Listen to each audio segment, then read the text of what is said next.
KRS ಸುತ್ತ trial ಬ್ಲಾಸ್ಟ್ಗೆ ಅನ್ನದಾತರು ಆಕ್ರೋಶವನ್ನ ವ್ಯಕ್ತಪಡಿಸಿದ್ದಾರೆ. ರೈತರ ಪರ ರಾಜ್ಯ ವಂಶಸ್ಥೆ ಪ್ರಮೋದದೇವಿ ಒಡೆಯರ್ ನಿಂತಿದ್ದು ಮಂಡ್ಯ ಡಿಸಿ ಅಧ್ಯಕ್ಷತೆಯಲ್ಲಿ ನಡೆದಂತಹ ಸಭೆಯಲ್ಲಿ ವಿರೋಧ ವ್ಯಕ್ತವಾಗಿದೆ. ರೈತ ಸಂಘದ ಮುಖಂಡರು ಹೋರಾಟಗಾರರು ತೀವ್ರ ವಿರೋಧ ವ್ಯಕ್ತಪಡಿಸಿದ್ದು ಯಾವುದೇ ಕಾರಣಕ್ಕೂ ಟ್ರಯಲ್ ಬ್ಲಾಸ್ಟ್ಗೆ ಅವಕಾಶವನ್ನ ಕೊಡಬೇಡಿ, ಕೆಆರ್ಎಸ್ ಸುತ್ತ ಟ್ರಯಲ್ ಬ್ಲಾಸ್ಟ್ಗೆ ನಾವು ಬಿಡೋದಿಲ್ಲ, ಹೈಕೋರ್ಟ್ ಆದೇಶ ಇದ್ರೆ ನಮ್ಮ ಪರ ನೀವೇ ಮೇಲ್ಮನವಿ ಹೋಗಿ ಟ್ರಯಲ್ ಬ್ಲಾಸ್ಟ್ ಸಭೆಯಲ್ಲಿ ಏನು ಅನ್ನದಾತರು ಆಗ್ರಹಿಸಿದ್ದಾರೆ. ಮೈಸೂರು ಅರಮನೆ ಮಂಡಳಿಯಿಂದಲೂ ಕೂಡ ಆಕ್ಷೇಪ ವ್ಯಕ್ತವಾಗಿದ್ದು ಸ್ವತಃ ಸಭೆಯಲ್ಲಿ ಹಾಜರಾಗಿ ಆಕ್ಷೇಪ ಪತ್ರವನ್ನ ಶಿವೇಂದ್ರ ಅರಸ್ ಸಲ್ಲಿಸಿದ್ದಾರೆ. ರಾಜ್ಯವಂಶಸ್ಥೆ ಪ್ರಮೋದದೇವಿ ಒಡೆಯರ್ ಪ್ರತಿನಿಧಿಯಾಗಿ ಆಕ್ಷೇಪವನ್ನ ವ್ಯಕ್ತಪಡಿಸಿದ್ದು ಖುದ್ದು ಮಂಡ್ಯ ಜಿಲ್ಲಾಧಿಕಾರಿ ಡಾಕ್ಟರ್ ಕುಮಾರಿಗೆ ಆಕ್ಷೇಪವನ್ನ ಸಲ್ಲಿಕೆ ಮಾಡಲಾಗಿದೆ.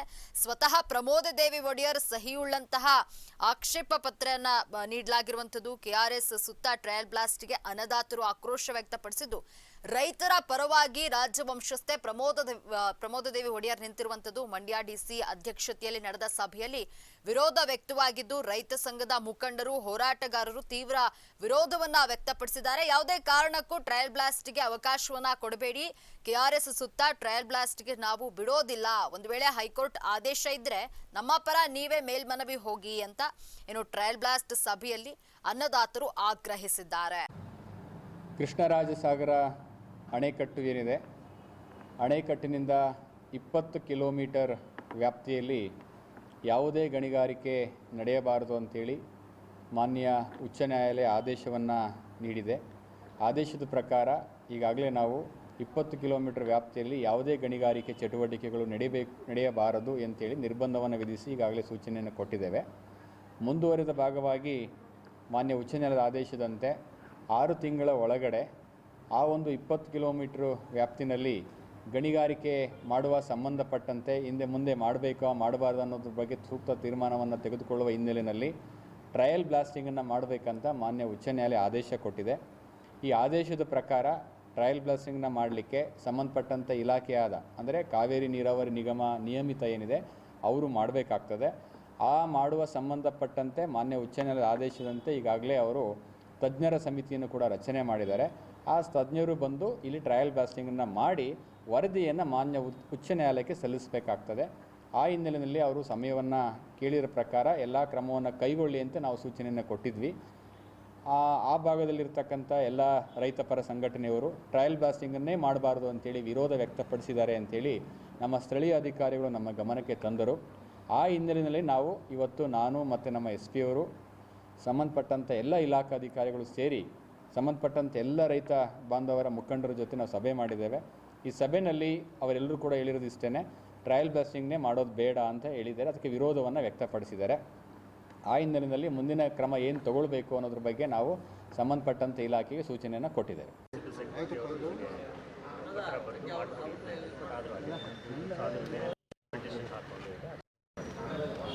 ನಮ್ಮ ಹೆಸರಿಗೆ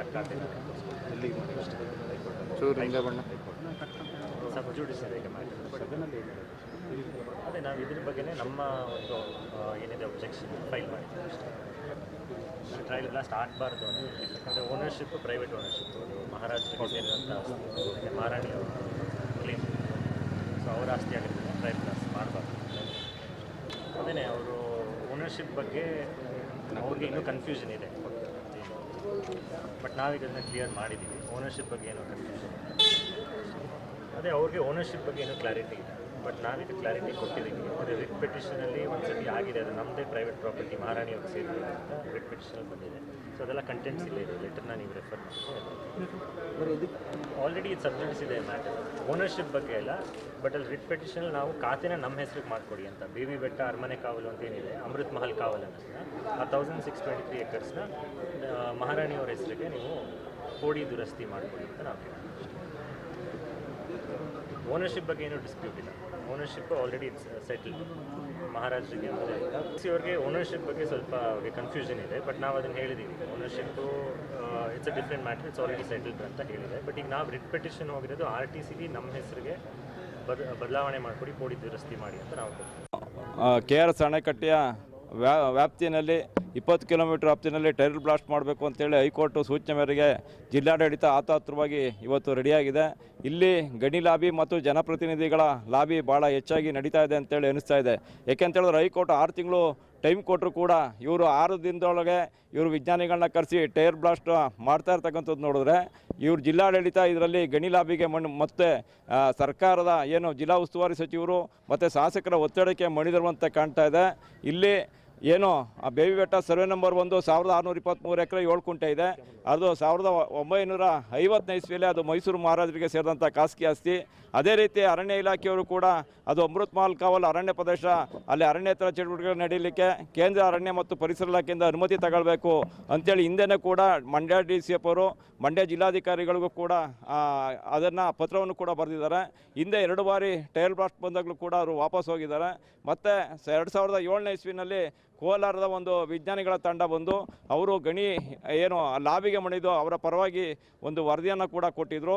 ಈಗಲೂ ಕೂಡ ಸಣ್ಣ ಪ್ರಮಾಣದಲ್ಲಿ ಇವರು ಟೈರ್ ಬ್ಲಾಸ್ಟ್ನ ಮಾಡಿಸಿ ಅಲ್ಲಿ ಕಲ್ಲು ಗಣಿಗಾರಿಕೆಗೆ ಅನುವು ಮಾಡಿಕೊಡ್ತಕ್ಕಂಥ ಕೆಲಸನ ಸರ್ಕಾರ ಮಾಡ್ತಾ ಇದೆ. ಇದು ಖಂಡನೀಯ. ಮತ್ತು ಅಲ್ಲಿ KRS ವ್ಯಾಪ್ತಿನಲ್ಲಿ ಏನು ರಂಗನತಿಟ್ಟು ಪಕ್ಷಿಧಾಮ ಇದೆ, ಅದೇ ರೀತಿ ಮೇಲುಕೋಟೆ ವನ್ಯಜೀವಿ ವಲಯದಿಂದ ಸುಪ್ರೀಂ ಕೋರ್ಟ್ ಆದೇಶದ ಪ್ರಕಾರ 10 ಕಿಲೋಮೀಟ್ರು ಯಾವುದೇ ರೀತಿ ಕಲ್ಲು ಗಣಿ ಚಟುವಟಿಕೆಯನ್ನು ಹಮ್ಮಿಕೊಳ್ಳೋ ಆಗಿಲ್ಲ. ಇಲ್ಲಿ ಹಿಂದೆನೇ ಹೈಕೋರ್ಟ್ ಮತ್ತು ಸುಪ್ರೀಂ ಕೋರ್ಟ್ ಆದೇಶಗಳನ್ನ ಉಲ್ಲಂಘನೆ ಆಗಿದ್ರೂ ಕೂಡ ಅದನ್ನು ಜಿಲ್ಲಾಡಳಿತ ತನ್ನ ಗಮನಕ್ಕೆ ತಂದುಕೊಳ್ದೇ ಈಗ ಹೈಕೋರ್ಟ್ ಆದೇಶ ಮಾಡಿದೆ ಅಂತೇಳಿ ಇವರು ಆತಾತುರವಾಗಿ ಟೈರ್ ಬ್ಲಾಸ್ಟ್ಗೆ ಹೋಗಿರ್ತಕ್ಕಂಥದ್ದು ಖಂಡನೀಯ. ಇದನ್ನು ನಾವು ವಿರೋಧಿಸ್ತೀವಿ.